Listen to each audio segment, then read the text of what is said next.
Adding a page border design, click Design menu, click Page Borders, select your style if you want to use a basic design.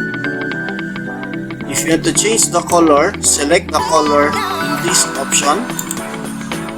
And if you want to change the width of your borders, you select here in this option.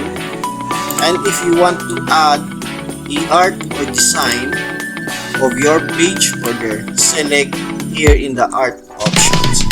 And after you select your border design, then click OK, and you will now have a border design.